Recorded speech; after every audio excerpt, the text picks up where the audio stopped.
नमस्कार मित्रांनो, मी आज तुम्हाला 4 प्रकारच्या पतिव्रता कोणत्या आहेत त्या 4 प्रकारच्या पतिव्रतेच्या विषयी माहिती सांगणार आहे।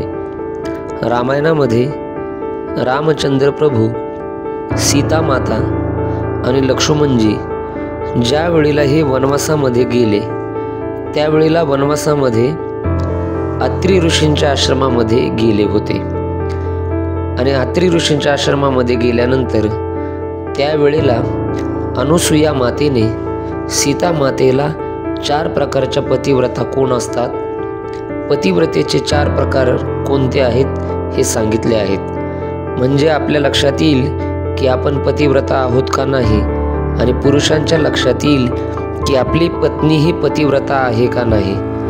तर कोणत्या आहेत त्या 4 प्रकारच्या पतिव्रता हे ऐकण्याच्या आधी सगळ्यांना विनंती आहे, तुम्ही जर आमच्या चॅनलवर नवीन असाल तर आमचं चॅनल सबस्क्राईब करा, लाईक करा, शेअर करा आणि हा महत्त्वपूर्ण व्हिडिओ आपल्या जवळच्या लोकांपर्यंत पोहोचवायला विसरू नका। कोणत्या आहेत त्या 4 प्रकारच्या पतिव्रता तर लक्ष देऊन ऐका। नंबर 1, उत्तम पतिव्रता। उत्तम पतिव्रता कोणाला म्हणायचं? जी स्त्री स्वप्नात सुद्धा परपुरुषाकडे बघत नाही तिला म्हणायचं उत्तम पतिव्रता। अशा अनेक पतिव्रता आपल्या पुराणामध्ये होऊन गेलेल्या आहेत आणि आत्ताही असतील की जिच्या अंतःकरणामध्ये, जिच्या मनामध्ये कधीच परपुरुषाच्या विषयी वाईट विचार येत नाहीत तिला म्हणायचं उत्तम पतिव्रता। नंबर 2, मध्यम पतिव्रता। ही पतिव्रता अशी असते की जी परपुरुषाकडे बघते पण भावाच्या दृष्टीने, मुलाच्या दृष्टीने आणि बापाच्या दृष्टीने बघते। म्हणजे परपुरुषाकडे बघत असताना ती या नात्याने बघते, तिला म्हणायचं मध्यम पतिव्रता। नंबर 3, सामान्य पतिव्रता।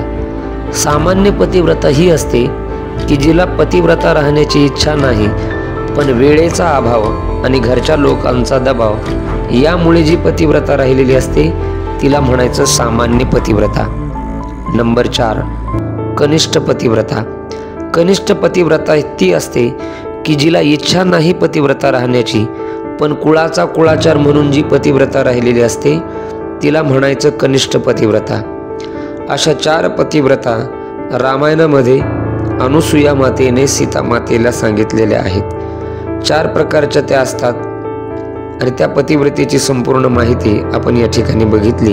आपल्यासाठी ही महत्त्वपूर्ण माहिती आम्ही रामायणीय ग्रंथामधून काढून आपल्यापर्यंत पाठवलेली आहे। आशा करतो की ही महत्त्वपूर्ण माहिती तुम्हाला आवडली असेल। आमच्या चॅनलला सबस्क्राईब केल्याशिवाय जाऊ नका। धन्यवाद मित्रांनो।